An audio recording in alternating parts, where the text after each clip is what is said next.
श्री कृष्ण, हे पार्थ, यह एक ज्ञान विद्या है। जो इसके रहस्य को समझ लेता है वह इस लोक में रहते हुए सभी कार्य करते हुए भी अपने कर्मों के फलों के बंधन से मुक्त रहता है। अर्जुन, प्रभु, मेरा मन अभी इसे ग्रहण नहीं कर पा रहा। मोह का पर्दा अभी भी मेरी बुद्धि को ढके हुए है। श्री कृष्ण, निष्काम कर्म योग की आधारशिला वैराग्य पर टिकी है। हे पार्थ, तुम अपना कार्य तो कर सकते हो, कार्य करने का संकल्प तो ले सकते हो, लेकिन उसके फल की प्राप्ति तुम्हारे हाथ में नहीं है। जैसे जब तुम भोजन करने का निर्णय लेते हो और भोजन के सामने बैठ जाते हो तो एक दाना उठाकर मुंह में डालते हो, तभी तुम उसे खा पाते हो। यदि वह भोजन का दाना तुम्हारे भाग्य में नहीं है तो तुम उसे मुंह की ओर ले जाओगे, लेकिन मुंह में रख भी नहीं पाओगे। मोह सभी भय, चिंता और दुख की जड़ है। कर्मयोग हमें कर्म फलों से मोह त्यागने की शिक्षा देता है, अर्थात बिना किसी स्वार्थ के कार्य करने को कहता है। अर्जुन, प्रभु, इससे मनुष्य को क्या लाभ होता है? श्री कृष्ण, इसका लाभ यह है कि कर्मयोग मन को शुद्ध करता है और भय से मुक्त करता है। केवल भय मुक्त होकर ही व्यक्ति सुखी जीवन जी सकता है। हे अर्जुन, तुम इंद्रलोक में दिव्य अस्त्र शस्त्र लेने गए थे, तब उर्वशी के प्रलोभन में नहीं फंसे, क्योंकि उस समय तुम्हारा मन वैराग्यपूर्ण था। लेकिन अब तुम्हारा मन विचलित क्यों है? उस समय तुमने अपना धर्म नहीं भुलाया था, लेकिन अब भूल रहे हो। क्या कारण है? क्योंकि तुमने कर्मयोग नहीं अपनाया। कर्मयोगी का मन इधर उधर नहीं भटकता, उसकी बुद्धि स्थिर रहती है, जैसे मजबूत शिला नदी की तूफानी लहरों से नहीं हिलती। उसी प्रकार कर्मयोगी का मन भावनाओं की ताकत से नहीं डगमगाता। इसलिए हे पार्थ, निष्काम कर्म योग का अभ्यास करो। इससे कार्य करते हुए भी तुम कर्म बंधनों से मुक्त रहोगे। अर्जुन, हे केशव, यदि फल की प्राप्ति मनुष्य के कार्यों पर निर्भर नहीं तो वह कार्य क्यों करे?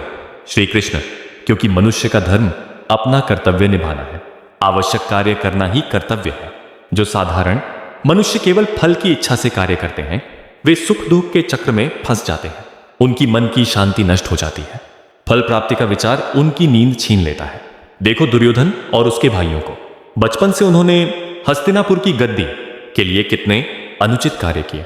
भीम को विष देकर पानी में फेंका, लाख का घर जलाया, छल से वनवास भिजवाया, लेकिन फल उन्हें नहीं मिला, क्योंकि भाग्य अलग था। वे दुराचारों के चक्र में फंसे और बुरे परिणाम भोगेंगे। सुख और दुख स्थायी नहीं, यह कालचक्र है। सभी को सुख भी मिलता है, दुख भी। सुख की परिभाषा फलों से वैराग्य, निष्काम कर्म और धर्म पालन से भय मुक्त जीवन ही सच्चा सुख है। कर्म करो लेकिन फल की चिंता मत करो, यही सुख का रहस्य है। पार्ट 2 पिछले हिस्से के बाद, जहां सुख की परिभाषा, कालचक्र, दुर्योधन के उदाहरण और निष्काम कर्म की बात हो रही थी, संवाद आगे इस प्रकार बढ़ता है। अर्जुन, हे केशव, यदि कर्म के फल भाग्य पर निर्भर हैं तो मनुष्य कर्म क्यों करे? और भाग्य क्या है? श्री कृष्ण, हे पार्थ, भाग्य जीव के अपने पूर्व कर्मों से बनता है। अच्छे कर्मों से अच्छा भाग्य, बुरे कर्मों से बुरा। कोई कर्म व्यर्थ नहीं चाहता, वो इस जन्म में या अगले में फल देता है। मेरे लिए तो तीनों लोकों में कुछ भी कर्तव्य नहीं है। न मे पार्थास्ति कर्तव्यम त्रिषु लोकेषु किंचन। फिर भी मैं कर्म करता हूं ताकि लोक व्यवस्था बनी रहे। यदि मैं न करूं तो संसार नष्ट हो जाएगा। कर्मयोगी फल की इच्छा त्याग कर केवल धर्म के लिए कर्म करता है। फल को वह भाग्य की देन मानता है और संतोष करता है। अर्जुन, प्रभु, मनुष्य के चरित्र पर क्या प्रभाव पड़ता है? श्री कृष्ण, मनुष्य जन्म से ही सत, रज और तम इन 3 गुणों को लेकर आता है। इनमें से एक गुण प्रधान होता है जो उसके स्वभाव और कर्मों को निर्धारित करता है। सत्व गुण शुद्धता, ज्ञान और सुख देता है। रज गुण क्रिया, कामना और अशांति लाता है।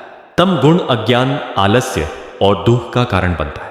ये गुण कर्म को बांधते हैं, लेकिन निष्काम कर्म योग से व्यक्ति इन गुणों से ऊपर उठ जाता है।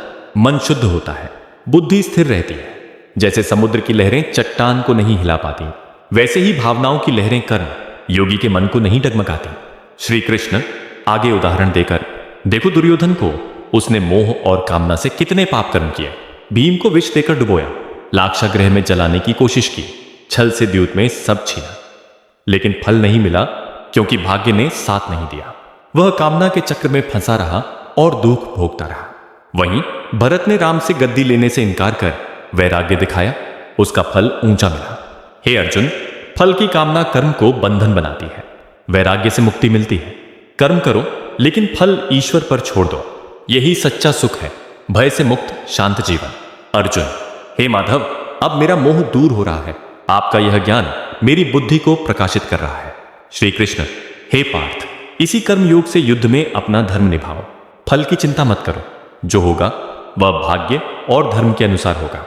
इससे तुम बंधन से मुक्त रहोगे और मोक्ष प्राप्त करोगे।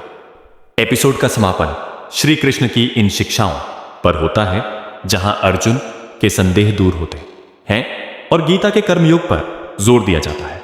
वीडियो भक्ति भाव से समाप्त होता है। भाग 3। अर्जुन, हे केशव, आपने कहा कि मनुष्य के स्वभाव पर सत्व, रज और तम गुणों का प्रभाव पड़ता है। फिर भाग्य क्या है? और यदि फल भाग्य पर निर्भर है तो मनुष्य कर्म क्यों करे? क्या यह सब व्यर्थ नहीं? श्री कृष्ण मुस्कुराते हुए, हे पार्थ, भाग्य कोई अलग चीज नहीं है। भाग्य तो जीव के अपने पूर्व जन्मों के कर्मों से बनता है। जैसे बीज बोओगे वैसा फल पाओगे। अच्छे कर्मों से अच्छा भाग्य, पाप कर्मों से दुष्फल। कोई कर्म व्यर्थ नहीं चाहता, वह इस जन्म में फल दे या अगले में। देखो, मैं स्वयं भगवान हूं। मेरे लिए तीनों लोकों में कुछ भी कर्तव्य नहीं है। न मे पार्थास्ति कर्तव्यम त्रिषु लोकेषु किंचन नानवाप्तम वाप्तव्यम वर्त एव च कर्मण। अर्थात मुझे कुछ प्राप्त करने को शेष नहीं है, फिर भी मैं कर्म करता हूं। क्यों? क्योंकि यदि मैं कर्म न करूं तो लोक व्यवस्था बिगड़ जाएगी। लोग मेरे मार्ग पर चलेंगे और आलस्य में पड़ जाएंगे। संसार नष्ट हो जाएगा। इसलिए हे अर्जुन, कर्मयोगी फल की इच्छा त्याग कर केवल धर्म और लोक कल्याण के लिए कर्म करता है। फल को वह भाग्य या ईश्वर की इच्छा मानकर संतोष करता है। इससे उसका मन शुद्ध होता है, भय दूर होता है और सच्चा सुख मिलता है। अर्जुन, प्रभु, फिर मनुष्य पाप क्यों करता है? वह तो जानता है कि पाप से दुख मिलेगा।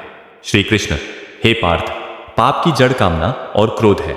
रज गुण से कामना उत्पन्न होती है और जब कामना पूरी नहीं होती तो तम गुण से क्रोध जन्म लेता है।